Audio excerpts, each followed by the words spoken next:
আসসালামু আলাইকুম। আপনি কি গর্ভবতী? বারবার মনে প্রশ্ন আসে, আমার বাচ্চারা ঠিক কবে আসবে?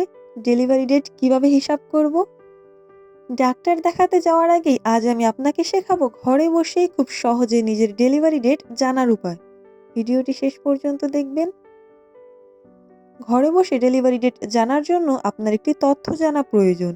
সেটি হচ্ছে আপনার শেষ মাসিকের প্রথম তারিখ। এখন কিভাবে হিসাব করবেন? আপনার শেষ মাসিকের প্রথম তারিখের সাথে 7 দিন যোগ করুন। তারপর 3 মাস বাদ দিন। এরপর 1 বছর যোগ করুন। এভাবেই আপনি আপনার ডেলিভারি ডেট জানতে পারবেন। চলুন একটি উদাহরণ দিয়ে বোঝানো যাক।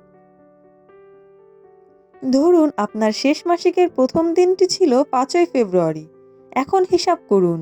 5ই ফেব্রুয়ারির সাথে 7 দিন যোগ করলে 12ই ফেব্রুয়ারি হয়। তারপর 3 মাস বাদ দিলে নভেম্বর মাস আসে এবং 1 বছর যোগ করলে তখন আপনার সম্ভাব্য ডেলিভারি ডেটটি হবে 12ই নভেম্বর। আপনাদের জন্য একটি সহজ চার্ট রয়েছে যেখান থেকে আপনি আপনার শেষ মাসিকের মাস জানার মাধ্যমে আপনার ডেলিভারি ডেটের মাস জানতে পারবেন। চারটি লক্ষ্য করুন, শেষ মাসিকের মাস যদি জানুয়ারি মাস হয়, ডেলিভারি ডেটের মাস হবে অক্টোবর। একইভাবে ফেব্রুয়ারি হলে নভেম্বর, মার্চ হলে ডিসেম্বর, এপ্রিল হলে জানুয়ারি, মে হলে ফেব্রুয়ারি, জুন হলে মার্চ, জুলাই হলে এপ্রিল, আগস্ট হলে মে, সেপ্টেম্বর হলে জুন, অক্টোবর হলে জুলাই, নভেম্বর হলে আগস্ট, ডিসেম্বর হলে সেপ্টেম্বর।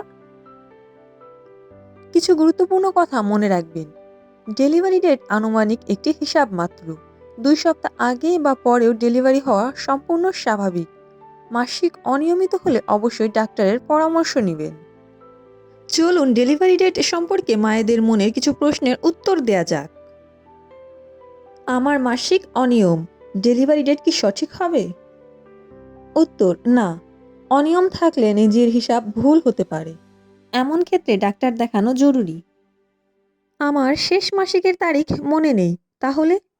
উত্তর, শেষ মাসিকের তারিখ মনে না থাকলে প্রাথমিক আল্ট্রাসাউন্ড করে গর্ভের বয়স ও সম্ভাব্য ডেলিভারি ডেট জানা যায়, কিন্তু ঘরে বসে জানা যায় না। ডেলিভারি ডেট কি সবসময় সঠিক হয়? উত্তর, না। ডেলিভারি ডেট সবসময় সঠিক হয় না, এটি আনুমানিক। ডেটের আগে বা পরে ডেলিভারি হতে পারে। শেষ মাসিকের তারিখ বলতে কি বোঝায়? উত্তর, শেষ মাসিকের তারিখ মানে তোমার শেষবারে মাসিকের প্রথম দিন। এই তারিখ থেকে ডেলিভারি ডেট বা গর্ভকাল হিসাব করা হয়। আমার একবার এক একটা ডেলিভারি ডেট আসে, কি করব, কোনটি সঠিক? উত্তর, সাধারণত সর্বশেষ আল্ট্রাসাউন্ডের ডেলিভারি ডেটটি সঠিক ধরা হয়, তবে অবশ্যই ডাক্তারের পরামর্শ অনুযায়ী। মায়েরা মনে রাখবেন, ঘরে বসে ডেলিভারি ডেট হিসাব করা যায়, কিন্তু সব সময় আনুমানিক হয়। সঠিক ডেলিভারি ডেট জানতে নিয়মিত চেক আপ ও ডাক্তার দেখানো সবচেয়ে জরুরি। আপনার শিশুর সুস্থতা আপনার সচেতনতার উপর নির্ভর করছে। সতর্ক থাকুন, পুষ্টিকর খাবার খান, নিয়মিত ব্যায়াম করুন। ভিডিওটি যদি ভালো লেগে থাকে লাইক, শেয়ার ও সাবস্ক্রাইবার করতে ভুলবেন না। আপনাদের ভালোবাসাই আমাদের জন্য অনেক মূল্যবান। ধন্যবাদ, ভালো থাকবেন। আসসালামু আলাইকুম।